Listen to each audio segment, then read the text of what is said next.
প্রিয় দর্শকেরা, আজকে আমি আপনাদেরকে ক্রিস্পি এবং মুচমুচে ঢেঁড়স বড়া করে দেখাবো। আমাদের এই মায়ের রান্না চ্যানেলে আপনাদেরকে সবাইকে স্বাগতম।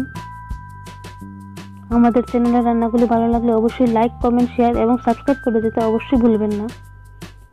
আমি বাজার থেকে কতগুলি তাজা ঢেঁড়স নিয়ে এসেছি।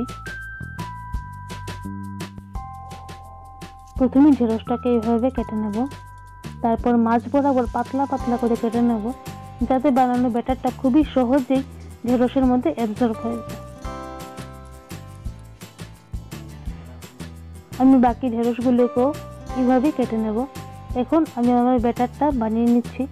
ব্যাটার বানানোর জন্য প্রথমে আমি দিয়ে দেব 2 টেবিলস্পুন পরিমাণে চালের গুঁড়ো, যাতে বড়ার মধ্যে ক্রিস্পি ভাবটা চলে আসে। দিয়ে দিলাম 2 টেবিলস্পুন পরিমাণে বেসন, দিয়ে দিলাম 2 টেবিলস্পুন পরিমাণে সুজি,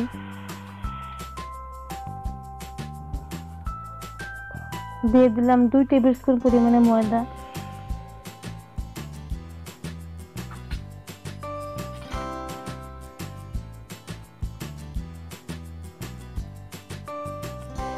দিয়ে দিলাম স্বাদ মতো লবণ,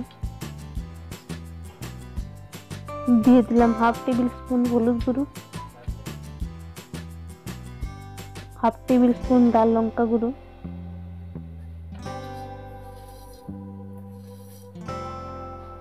কিছুটা কালো জিরে,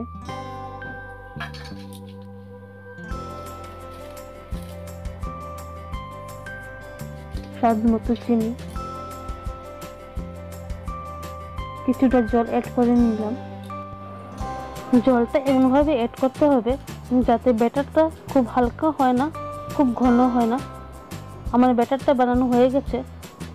বানানো হয়ে গেলে ব্যাটারটা কিছুটা এরকম দেখতে হবে। এবার মিডিয়াম আঁচে কড়াই বসিয়ে দেব। হাত দিয়ে দেখলাম যে তেলটা গরম হয়ে এসেছে। এখন কেটে রেখে দেওয়া ঢেঁড়সগুলিকে ভালোভাবে ব্যাটারের মধ্যে ডিপ করে নেব। দিয়ে দিলাম গরম তেলে।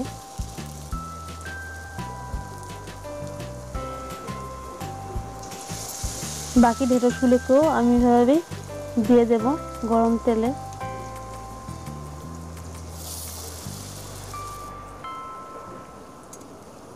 আমার ঢেঁড়সগুলি হালকা লালচে হয়ে এসেছে। এখন সেগুলোকে ভালোভাবে উল্টে পুল্টে দেব।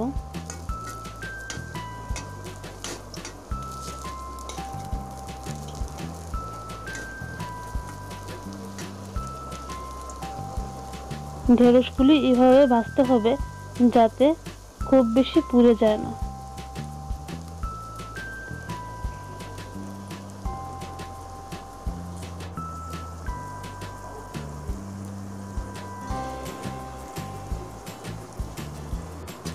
আমার ঢেঁড়সগুলি ভাজা হয়ে গেছে। এখন সেগুলোকে আমি আলাদা বাটিতে তুলে নেব।